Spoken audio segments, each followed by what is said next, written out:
Good afternoon, everyone. Welcome to BYJU'S exam prep. Welcome to our XAT session on critical reasoning.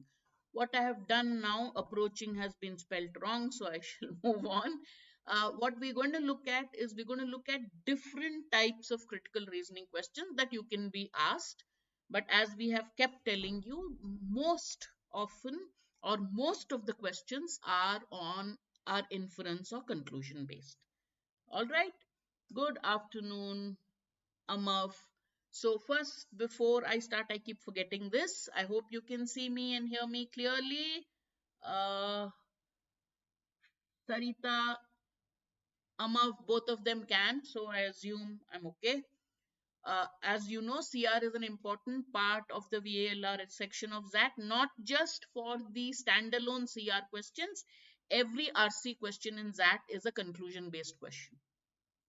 Conclusion, assumption, strengthen and weaken RC questions are also CR based. Therefore, your critical reasoning skills should be, or your critical reading skills have to be really good.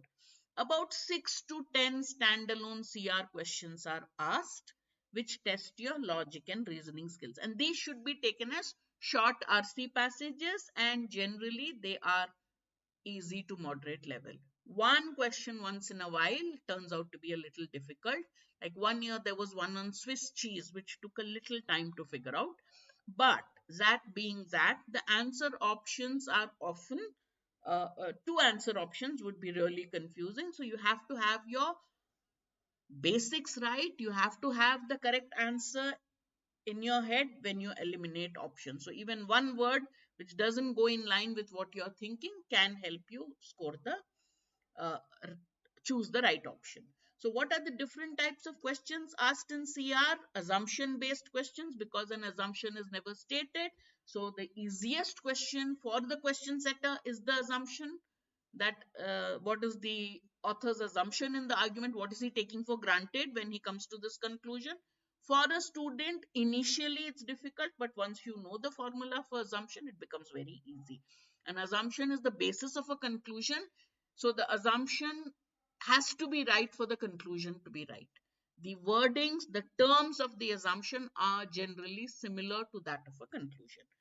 Inference or conclusion based questions, students keep asking what's the difference between the two. In critical reasoning, nothing. But if you really have to, be very, very technical about it, a conclusion is already part of the argument, while an inference is something you and I draw or deduce from an argument. Having said that, a conclusion is generally like a summing up of the main point of an argument, and inference is something that is 100% true, that can be claimed on the basis of an argument. All right, otherwise they are pretty much the same. Strengthening questions, you have to show which of the additional, so a strengthening option generally is additional information. That is why a strengthening question would say which of the following, if true, would support or strengthen the author's conclusion. So it will be a piece of additional information that is given which will make the conclusion correct or make you feel that the conclusion is correct. Similarly, weakening question would say which of the following, if true, it would give an additional piece of information which, if it is correct, would make the conclusion meaningless or weak, make you challenge the conclusion. Resolve the paradox will have a paradox, a set of almost contradictory facts given in the passage. The option explains the contradiction, so it's generally easy. Parallel reasoning questions ask you to which of the reasoning is analogous to the reasoning given in the passage, mimics the reasoning given in the passage, is parallel or similar to the reasoning given in the passage. Generally, the reasoning turns out to be if A then B, if C then D kind of a question. So you have to be very careful, figure out the question with a line diagram, and then your answer is very easy. Another question that they often ask is which of the following, if true, can complete the argument. So the last part of the argument is left out and you are asked to complete the argument. There could be a couple of miscellaneous questions here and there, but these are the general questions that are asked in XAT. And having said that, the most common question is inference or conclusion based. I have given all the questions from past year papers, almost all. So don't say we've seen these questions. I always tell students the year before if you are taking the test in 24, I think you are, 23, 22, and 21 are the most important exams. Of them, for practice, I generally make my students work out 22 and 23 fully, even multiple times. That's fine. All right. So let's read the passage. It's asking for an inference, obviously. What's the question asking? Yeah, it's asking for a conclusion. So let's read, have the questions at our fingertips, and then we'll see which option is correct. Laboring is simply what we do to survive. We labor to eat, to keep our bodies healthy, to keep a roof over our heads, and to keep life reproducing. All animals labor with or without coaxing. So we labor to do a lot of things. Labor, we need to labor to survive. We labor to eat, to be healthy, to have a roof on our heads. All animals labor with or without coaxing. Either somebody pushes you to do it or without. There's nothing special about labor, save for the fact that without it, we would die. If you don't labor, you die. So it's crucial to your survival. Paragraph number 1. What does paragraph number 2 say? Work on the other hand. So now you know, first paragraph has told us what is labor, crucial to our survival, right? We have to labor to survive. What is work on the other hand? It gives meaning to what we do. When we work to produce something, we both put something into and leave something lasting in the world. A table, a house, a book, a car, a rug, a high precision piece of engineering with which we can order the days into time or keep a body breathing. Labor is crucial to survival. Work gives meaning to what you do. Got it? When you work, you put something into it and you leave something for the future. All right. Coax is to persuade somebody to do something, Sarita. All right. Now, easy, you have understood what is the crux, what is the core of the argument, the difference between labor and work. So, what can you conclude? Read the options and tell me which is the right answer. Doing what is asked of a role is labor. Going beyond the role is work. Terrace gardening is labor, while producing a vaccine is work. To be healthy needs labor, while making others healthy is work. Labor enables us to survive, while work makes survival meaningful. Unacknowledged work is labor, while acknowledgement makes it work.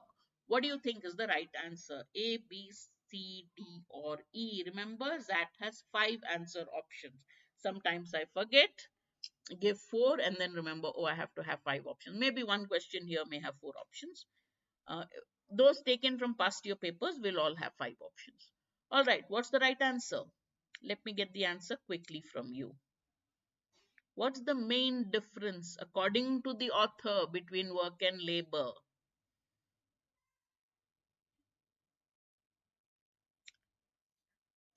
Sarita says it's D. What about the rest? Amma also thinks it's D. Rest. Quick. It is D? Yes. All right. Excellent. Navneet also thinks it's D. Excellent. All right. All of you got the answer. All right. Let's read the next one. Now, this one, many students had got this question wrong because when we did the analysis after the session, immediately after the session, we remembered parts of it. What did you mark, kind of a thing? And many had marked another one. So let's see what you get this time. This is also an inference based question.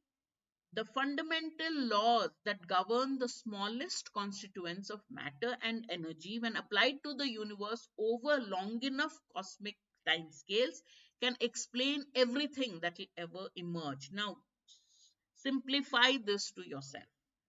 The fundamental laws that govern the smallest parts of matter and energy, if you apply these laws to the universe over long cosmic timelines, will explain everything under the sun. This means that the formation of literally everything in our universe, from the atomic nuclei to atoms to simple molecules to complex molecules of life to intelligence to consciousness and beyond, can all be understood as something that emerges directly from the fundamental laws underpinning reality. Underpinning means underlying, underlining, focusing, with no additional laws and forces. Now, simplify this in your own words. That is the key to getting any understanding an argument, is to put it in your own words. Once you put it in your own words, then drawing a conclusion or an inference is very easy. The fundamental laws that govern the smallest constituents in matter and energy, when you apply these fundamental laws to anything in the universe for a long enough time, cosmic timeline, will explain anything. That means the fundamental laws of nature can explain the simplest to the complex, most complex things that exist in the universe. You don't need any laws, any kind of force to explain whatever is happening in the universe. That's what the author says. So now the conclusion becomes very easy. Which of the following can be best inferred from the paragraph above? Everything in the universe fundamentally occurs randomly. All phenomena in the universe fundamentally occur spontaneously. Fundamental laws operating in the universe and in an atom are the same. All phenomena in the all phenomena, phenomenon is singular, phenomena is plural. All phenomena in the universe are fundamentally dependent on long cosmic time scales, or fundamental laws undergo a change from an atom to the universe. What do you think is the right answer? All right, a quick question. Why not D? I'm getting all answers for C. Give me one reason why you eliminated D.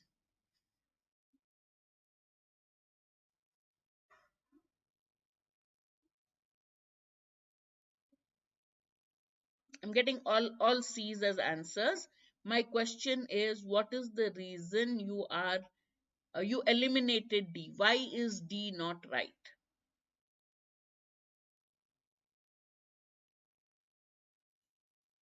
All phenomena in the universe, also that you apply the fundamental laws to objects in the universe over cosmic timelines. That means long periods of time. Then you will understand that anything can be explained. That doesn't mean that phenomena are dependent on timelines to happen. Phenomena keep happening. To explain the phenomena, you apply these laws of nature over long periods of time. That's what he's saying. All right, excellent. Okay, next one. Slightly more subjective. Again, an inference based question. When asked what the politician will do for the nation's economy, this confused us a bit when we saw this question. He attacked the opponent. So he was asked, what will you do for our nation's economy? And so what answer did you get? Well, typical politician's answer. Look at that face. Would anyone vote for that face? I mean, she's a woman, and I'm not supposed to say bad things. But really, folks, come on. Are we serious? Nevertheless, we're going to defeat ISIS. ISIS happened a number of years ago in a vacuum that was left because of bad judgment. And I'll tell you, I will take care of ISIS. All right. Now just read what he has said. One, he has commented on somebody's being a woman. All right. Oh, she's a woman. I'm not supposed to say bad things. Next, he says, we're going to defeat ISIS no matter what. ISIS happened at a time when there was a vacuum because of bad judgment, but we will take care of ISIS. All right. Which of the following statements best describes the purpose or intent, the politician's intent? Why did he say whatever he did, his intent? Okay, his purpose. the reason for this statement. Oh, sorry, why did I show you? Sorry, sorry. To divert attention towards ISIS as compared to the economy. He was asked to talk about the economy and he spoke about ISIS. So, did he do it to divert attention? To appeal to macho voters because he has kind of made a statement that implies she's a woman. Look at her face. She's a woman and I'm not supposed to say bad things, right? To make an emotional appeal, to digress and argue that security is more important than if you brought in ISIS rather than speak about economy. Okay. So I want you to, since I showed you the answer, which is not a very convincing answer, to make a sexist remark and share his concern about an important. ये भी हो सकता है ना? I'm just saying every option here is possible. Remember, the passage asked him, what do you intend to do about the economy? And instead of that, he said, he talked about ISIS. So you can, it's not unreasonable to say that his intent was to divert attention towards ISIS and not talk about the economy. Second one, since like certain people are doing now, like if I when I come to power, I'm going to make sure immigration is not an issue. Immigration won't happen. So you appeal to a section which is anti-immigrant. Then you say, look, if I come to power, I will not do that. Okay, so maybe he is doing it for the predominantly male macho voters. Is that correct? Emotional appeal. To digress, he doesn't want to talk about the economy, and so he wants to say that ISIS is a more crucial term than the economy. He has made a sexist remark, and second, now he is also talking about ISIS. So every option is closed. Why not? Why not the other options?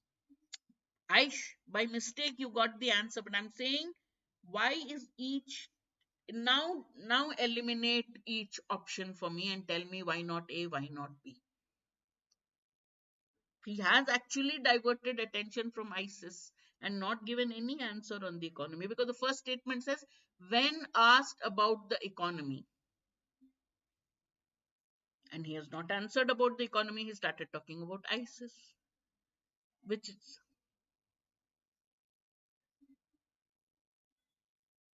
exactly. So now I want you to tell me which is the right answer according to you.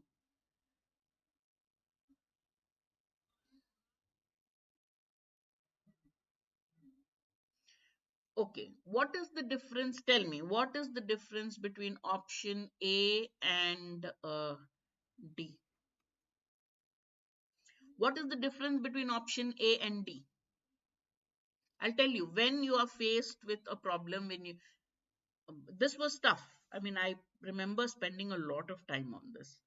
Tell me, what is the exact difference between A and D?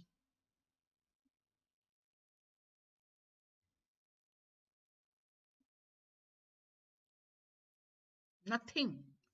Divert attention, digress. All right. So actually, there's nothing. So you eliminate A and D, because if you mark A, I'll say why not D. If you mark D, I'll say why not A.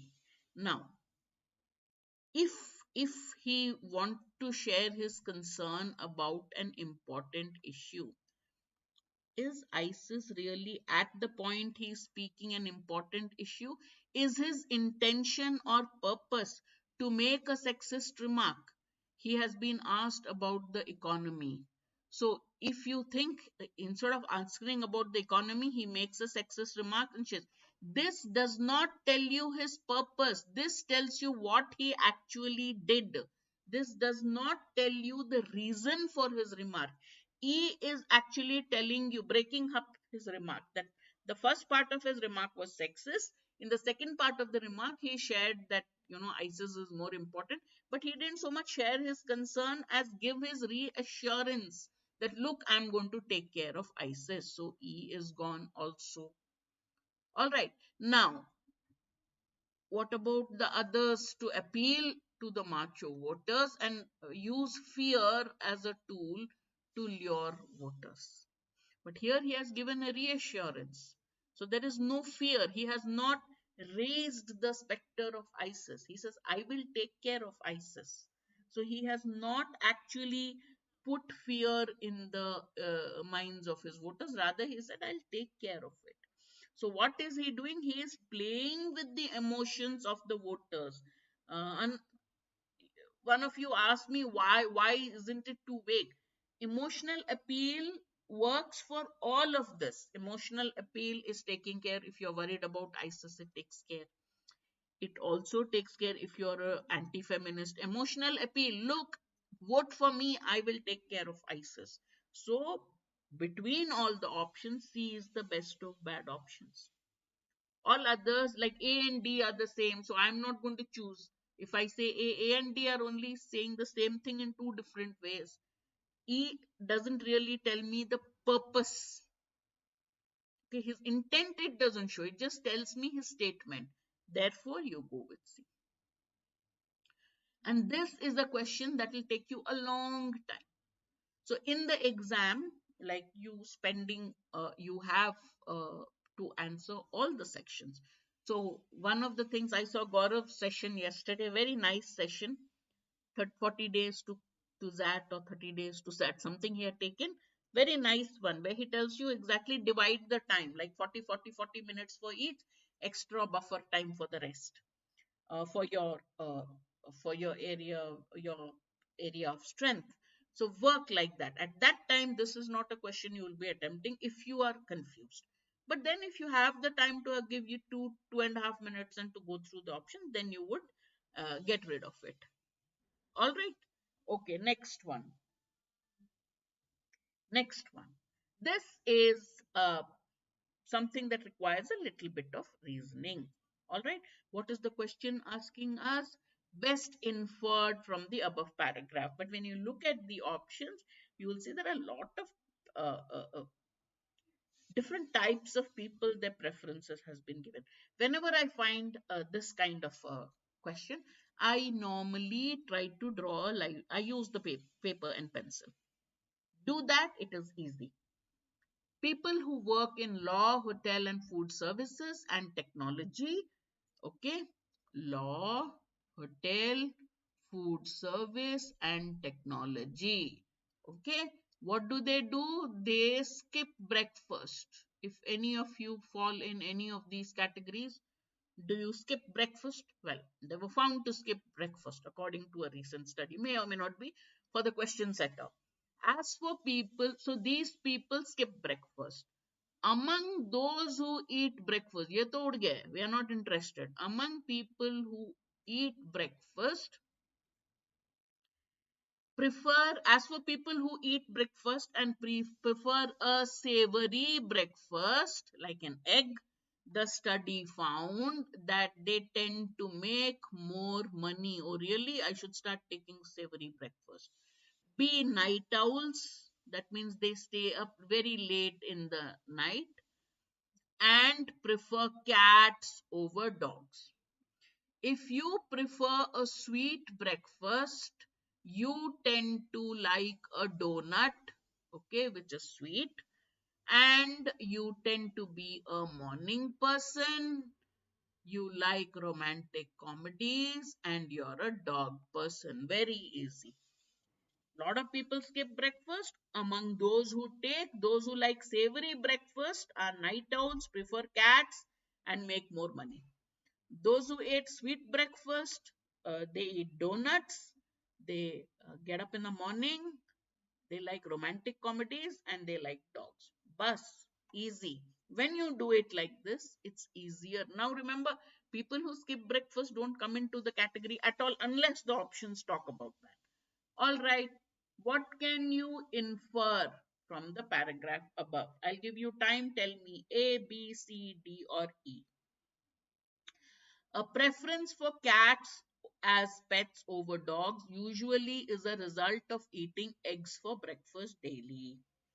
Among regular breakfast eaters, early risers have more sugar in their breakfast than late risers. IT professionals who eat eggs for breakfast are more likely to make more money than their counterparts who eat donuts for breakfast. Lawyers who eat savory breakfast daily make more money than lawyers who have early breakfast daily.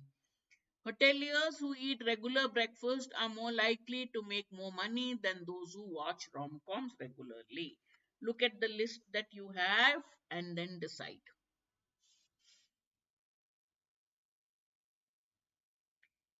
A, B, C, D or E.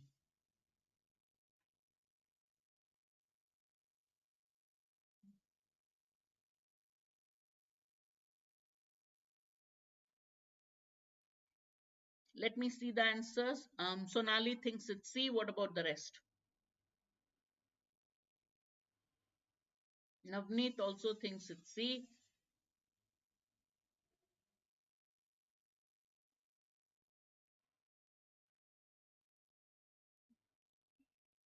Okay, why not A?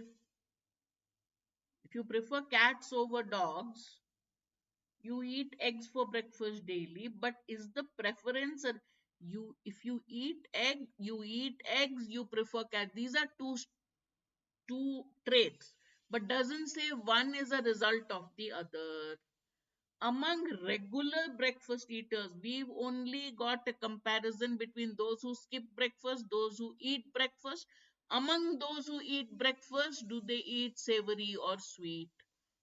ये भी नहीं होगा. IT professionals, okay, many skip out of those who eat eggs for breakfast, so they come under the savories, make more money than those who eat sweet.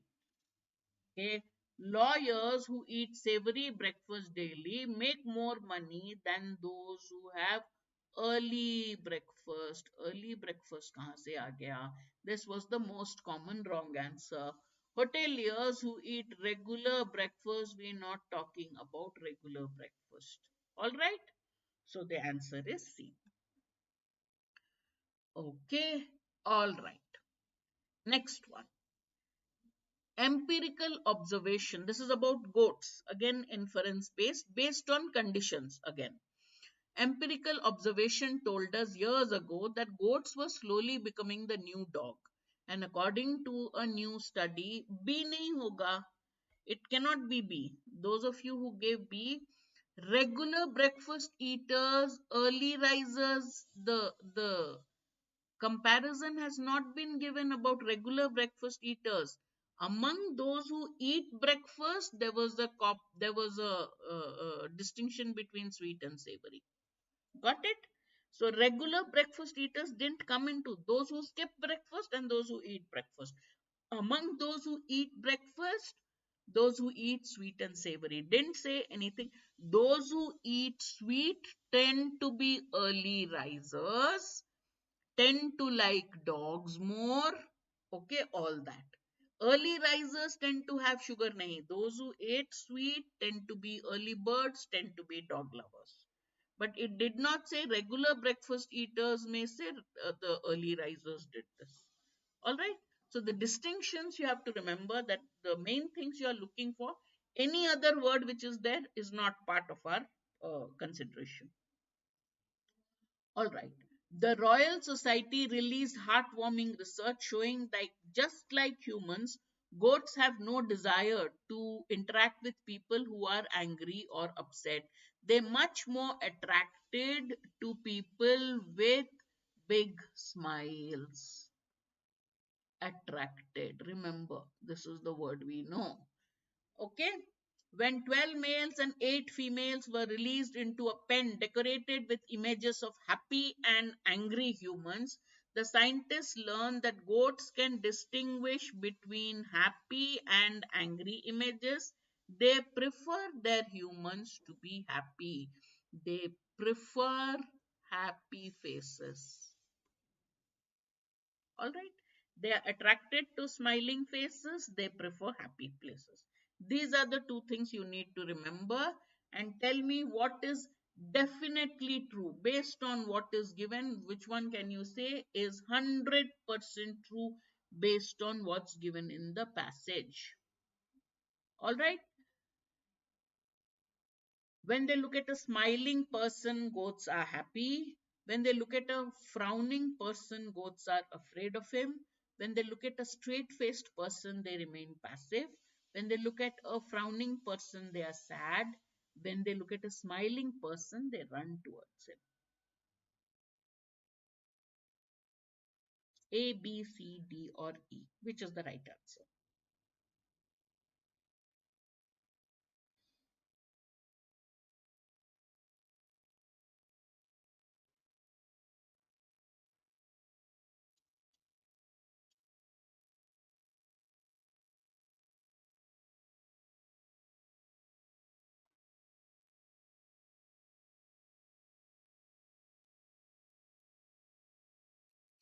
Sonali says 5A. Sonali, why not E?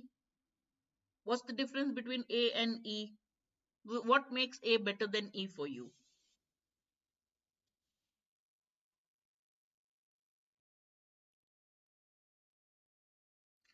Sarita, what makes A better than E for you?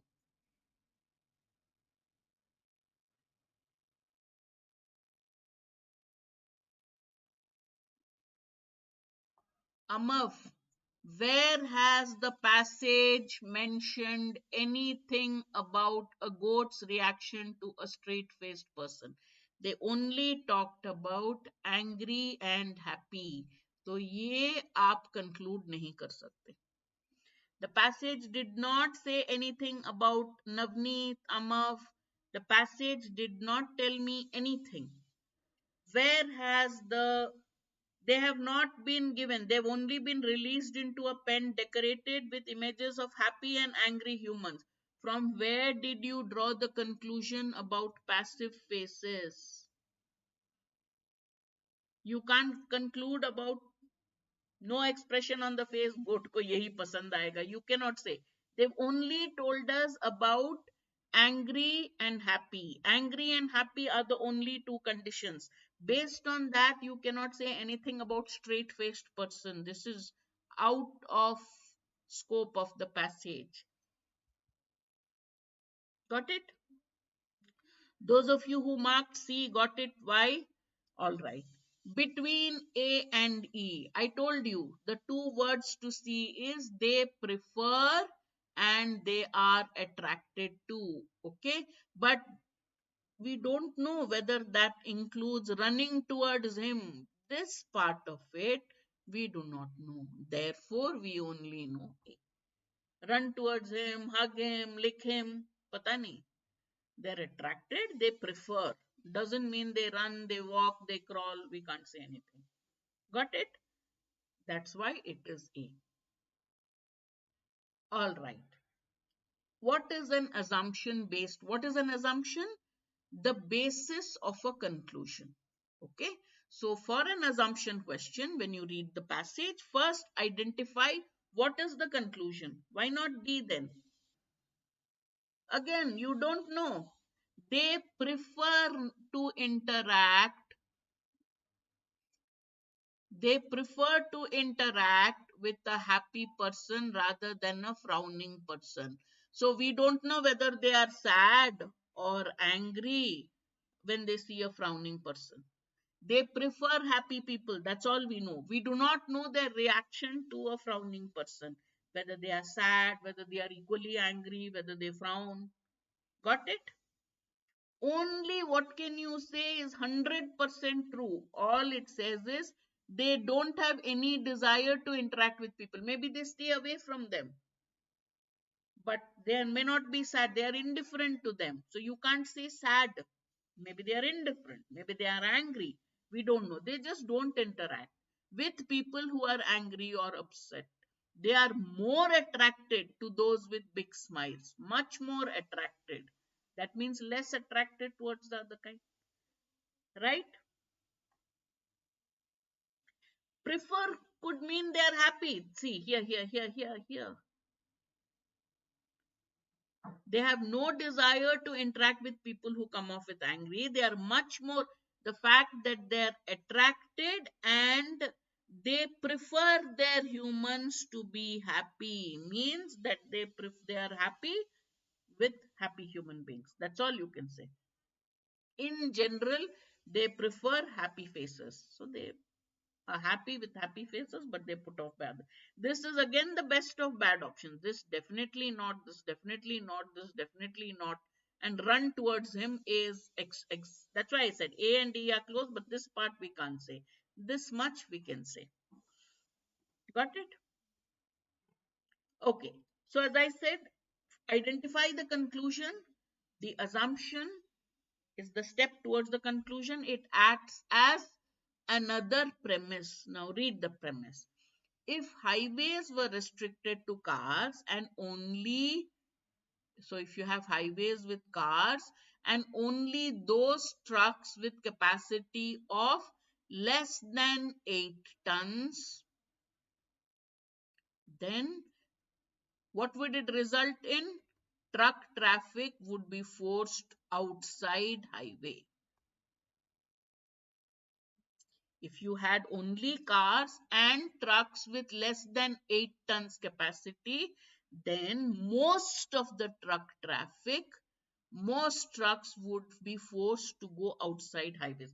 If you say we'll allow in our highways only cars and only those trucks with less than 8 tons capacity, then most truck traffic cannot use the highway. They have to go out of the highways. This is the premise or fact. Based on that,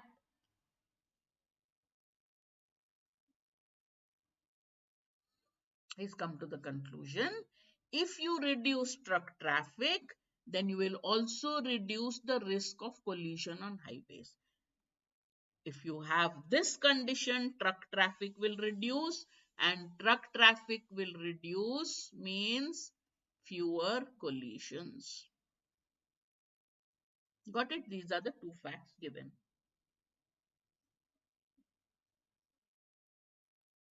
Exactly, Meghna. We can't say they run towards them. We can't say they are sad. So the only option we are left is that they are happy.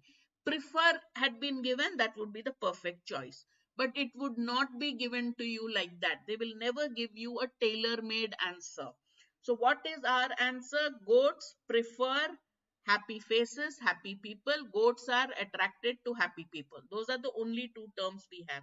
Among the options, which one works best?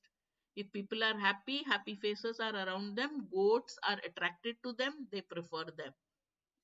The only word we can match with that is that they are happy, not that they run towards them. That is the problem. All right. Got it, Meghna? Did you get the answer? No answer will be exactly, well, generally they won't use the exact words you'd hope to see in the answers. So you have to look at which one is closest without going out of scope of the passage. And that is the trick for any XAT question. The answer options are always bordering ambiguity, bordering the point of going wrong. So they leave it just there. So you have to think and say, Acha, isko maar le. After you come out of the hall, you're not sure you marked the right answer. So you, till the answer key comes out, and then I say, yeah, I marked this. Thank God I marked this. Wahi hota hai.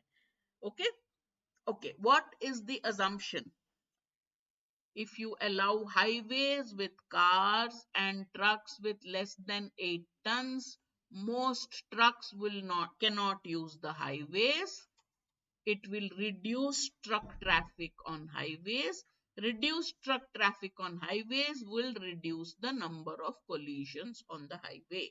What is the author taking for granted when he is saying this? Or which of the options has to be true for the author's conclusion to be true? A, the roads outside the highway would be as convenient as the highway for most drivers of trucks. Most of the roads outside the highway are not ready to handle such heavy truck traffic when your highways themselves cannot. What about the roads outside them? Most trucks that are currently running on highways have a capacity of more than 8 tons. Cars are at a greater risk of being involved in collisions than trucks. Trucks on highways generally run on lower capacity than 8 tons. Again, most of you have marked C. Okay, now he is not taking into account the convenience. He's just saying most, if you implemented this rule, then truck traffic will reduce on highways. Whether the truck drivers find it convenient, not convenient, whether they protest is not factored into the argument. So A is irrelevant. Most roads outside highways are not. This is our conclusion. When the first thing you will say is trucks will not be allowed on highways, first thing you will say is, oh my God, if they can't run on highways, think of the poor guys driving on the other roads. But wo bhi nahi hoga, because we are not bothered. The argument is not talking about roads outside highways. It's saying remove those trucks, then you'll remove. So we are not bothered about other roads, whether they are ready, whether they are in a condition to handle truck traffic. We are not bothered about. That is not part of the assumption because it's not part of the argument. Why is C part of the argument? Because he is saying if you push anything above 8 away, then truck traffic will reduce. That means at present, most trucks are over 8 tons, which is causing the traffic. Okay? Congestion. Alright, that is an assumption based question. We'll now move to a slightly more difficult assumption based question, which is asking everything has been assumed except. That means in this short argument, there are more than one assumption. There is more than one assumption. All right. So read. First, read the short argument. In the years since New Delhi imposed strict air pollution regulations on local industry, the number of bird species seen in and around the country has increased dramatically. Similar air pollution rules should be imposed in other major cities. Okay. Now, one, what is he saying? That New Delhi has imposed strict air pollution regulations on the local industry. Second, number of bird species has increased. Three, based on these two, he says, you should impose these rules on other cities as well. Right? Only 3 points you need to remember.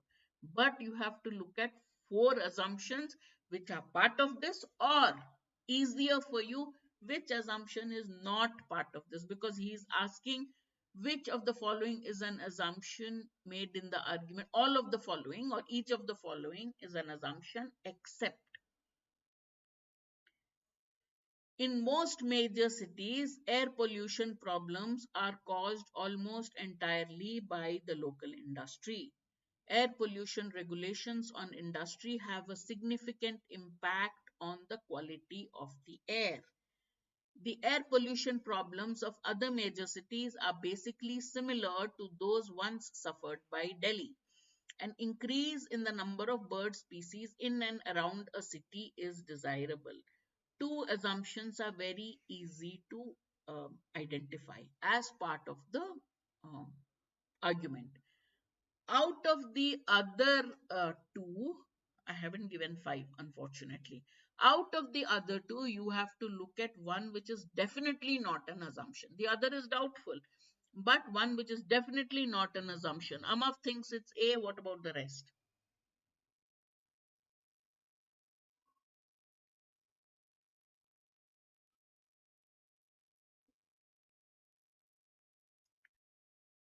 What is the argument here? Delhi imposed strict air pollution regulations on the local industry. Okay. After it did that, what was the result? The number of bird species increased dramatically. Similar air pollution rules should be imposed in other major cities. Sarita also thinks it's A. Okay. Why not B? ये तो है, because he is arguing similar air pollution have to be imposed on other cities. So you are assuming what worked for Delhi will work for other cities. So this is an assumption. He is saying number of bird species have increased. So since he is asking similar steps for other cities, so he thinks that there also there'll be. C and D are easily assumptions. Now between A and B, why is A the correct answer? Why not B? A is taken for granted. The moment you say air pollution regulation, that means it has to do with quality of air. All right. But therefore, we say, okay, A is not, because the local industry of another major city would be different. Okay. So if you put it, you get a significant reduction. Okay. Almost entirely word is not been assumed. All right. Okay. All right. This question has been done to death by, because this is one of the first CR questions, but it's a different kind of question. Like, what do you think is the reason they're coming back? Therefore, I chose this question. Alligators are freshwater reptiles. However, people have come face to face in mud in a salt marsh in Georgia. Freshwater species being found in a salty marsh. Finding alligators in the salt marsh is not a mystery or a miracle. At least 23 species of predators have been spotted living in surprising habitats. Not just alligators, many of them. Predators such as alligators, otters, mountain lions, wolves, raptors are thriving in places that they shouldn't, revealing some serious misunderstanding about their behavior and how to protect them. The fact that you have animal species living in habitats where people think they shouldn't be living shows that we have not understood their behavior or how to protect them properly. Scientific literature, when you go into scientific literature, you find out that these creatures are actually returning to places they once occupied. Long, long ago, their ancestors had occupied these places. Later, they adapted and went to other areas. They migrated to other areas. But scientific literature says that these creatures are actually returning not to different territories, but to places they had once occupied. How long ago it hasn't told us, but we assume very long ago. It gives us astonishing insight into the lives of animals and helps conservationists improve the old stomping grounds of these creatures. So this, as a result, we can find, conservationists can find ways to improve the old stomping grounds, the old haunts of these creatures, so that they can go back and live in those also. Question is asking why? What explains the predator's behavior? How come they are going to places? A freshwater reptile is going to a saltwater marsh. How come they're going back to places they had once haunted?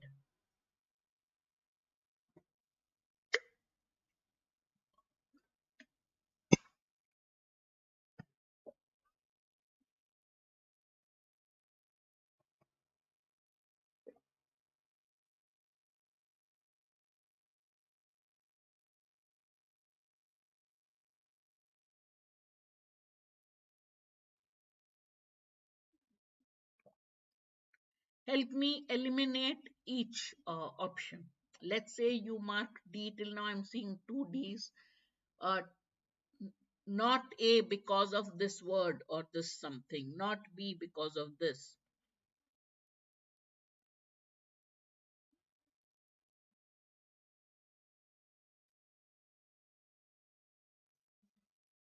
Why not B?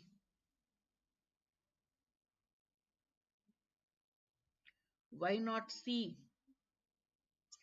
Why not A? They prefer to occupy different habitats depending on the season and prevailing weather, because season and weather has not been mentioned. They just are occupying uh, areas where they're not supposed to be. So predators migrate to a habitat different from where they are born. You're born in a freshwater place and you're going to a salty marsh. Why not this?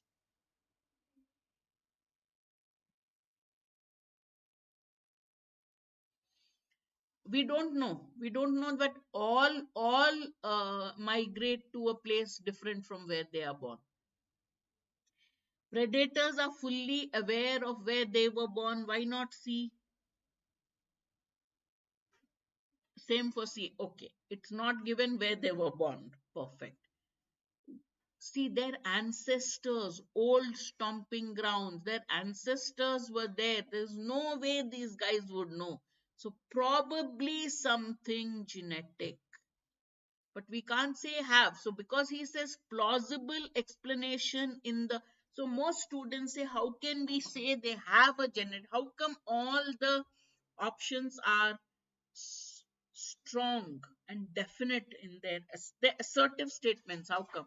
Because the question says plausible explanation, likely explanation. So the question has built the likelihood into itself. So you don't have to give it in the answers. All right. So D is the correct answer. All right. Flawed reasoning question, one of my favorites. I think I've repeated it so many times in so many classes, both paid, YT, app, but it's one of my favorites. I remember the question vaguely. I've changed it, but the basis is the same. Hypnotherapy is a heightened state of concentration. What is the mistake? What is one doubt you will have when you read this? See, kuch to galat hai. The what is that about this argument? That is the flaw. You don't have to challenge and say your argument is wrong because of this. That is weakening. In a flaw, you just have to say something is wrong. I think this is where I have a doubt. It doesn't answer this question of mine. Okay. Hypnotherapy is a heightened state of concentration and focused attention. Many psychiatrists believe that when one is guided by a trained, certified hypnotist or hypnotherapist, it allows you to be more open to suggestions to making healthful changes in your perception, sensation, emotions, memory, thoughts, behavior.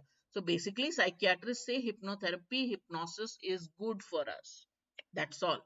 Many people are skeptical. So, one side, psychotherapists, psychiatrists say hypnosis is good for us.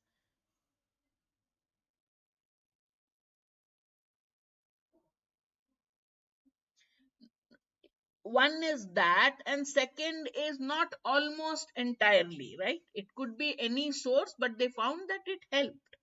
It helped. Any regulation helped. Okay.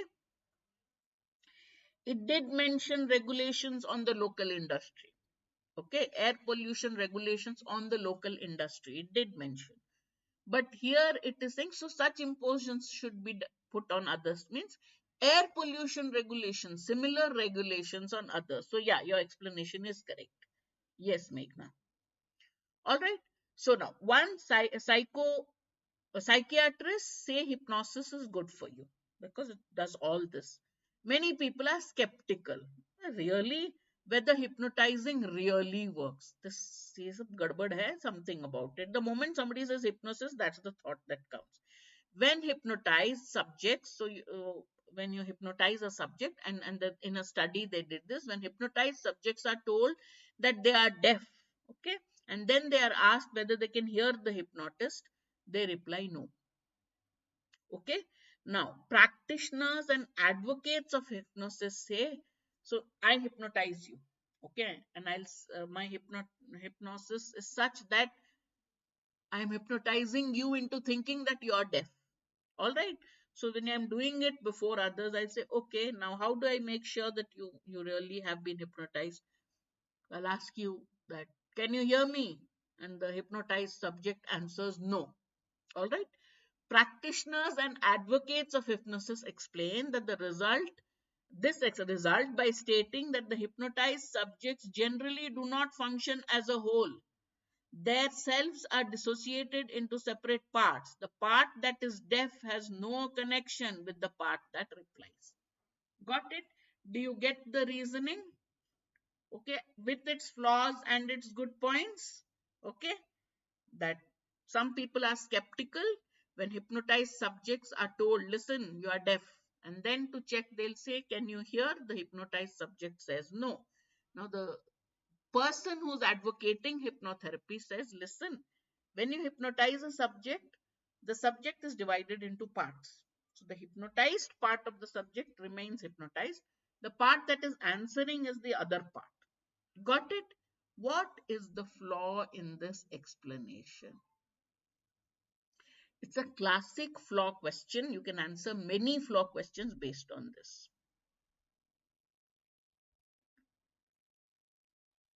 Question 9.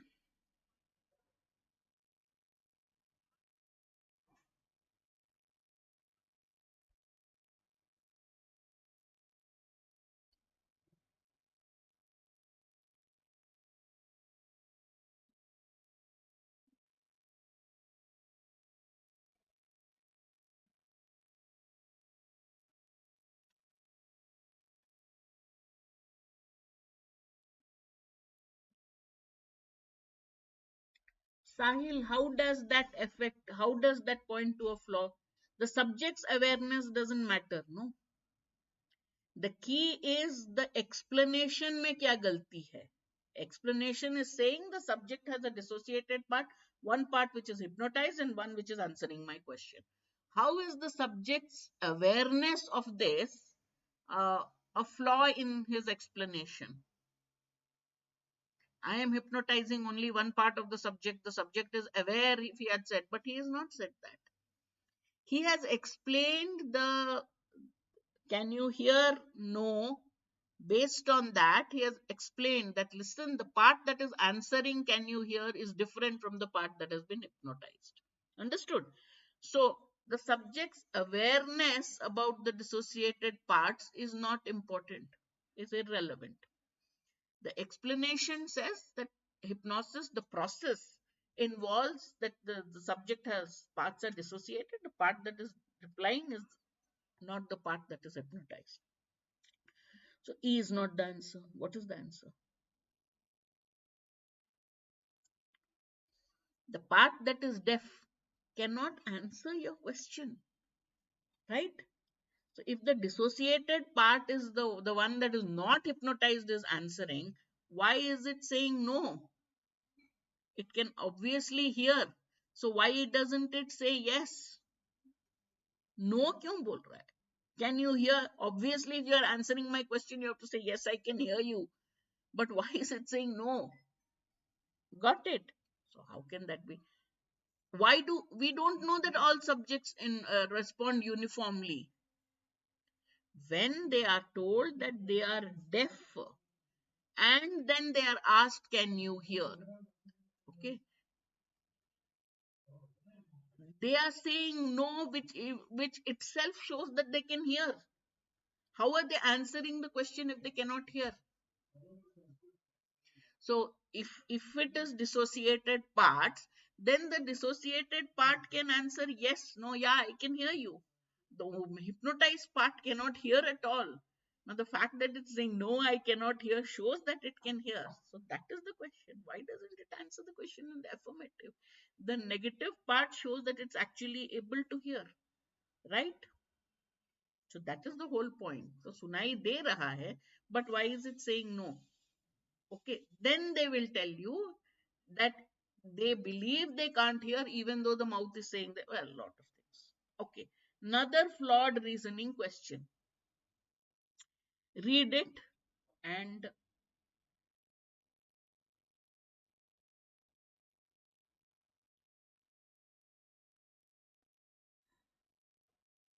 all right, read the argument. Customers aged between 60 and 70 are more likely to buy ice cream in large quantities than members of any other age group, 60 to 70. So the popular belief that children and teenagers eat more ice cream is clearly false. Which option? The argument is flawed because the author does which of the following? कौन सा mistake कर रहा है author? I'll go back to the argument. This one. Customers aged between 60 and 70 are more likely to buy ice cream in large quantities than members of any other age group. So, the popular belief that children and teenagers eat more ice cream is wrong. All right. So, the argument is flawed because the author does which of the following?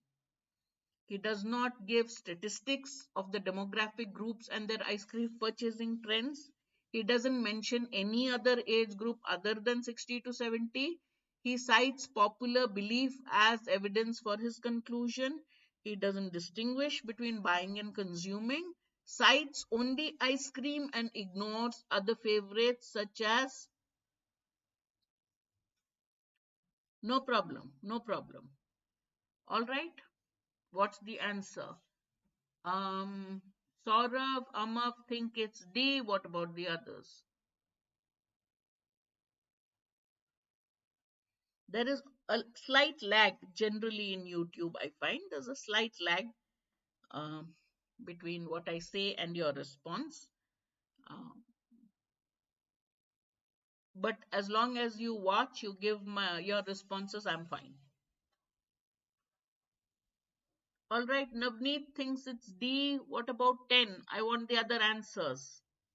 Yeah, just because I buy ice cream does not mean I'm the one eating it, right? There could be grandparents buying it for their grandchildren. It could be parents buying it for the children. It could be people buying it for a party. So just because people who are 60 to 70 buy more ice cream does not prove that they eat more ice cream, right? Uh, it does not give popular belief as evidence for the conclusion. It says popular belief is his conclusion is that the popular belief is wrong. His evidence is that people aged between 60 to 70 buy more ice cream. So that is not based on popular belief. Got it? So C is not the correct answer. The evidence is the study shows people between 60 and 70 buy most ice cream. Okay, so the popular belief is wrong. He is not citing popular belief as his evidence. Got it?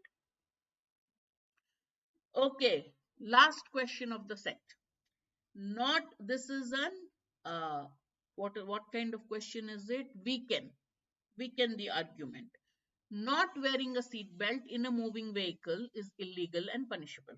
However, Mahesh argues that since not wearing a seat belt can at most only harm the person who has chosen not to wear a seat belt and does not harm any other person, it should not be declared illegal, it should not be punishable.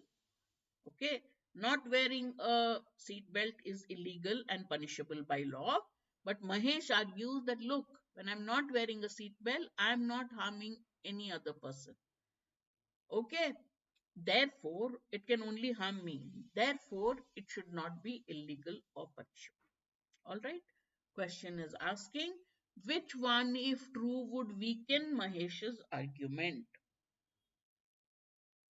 Which one, if true, would weaken Mahesh's argument?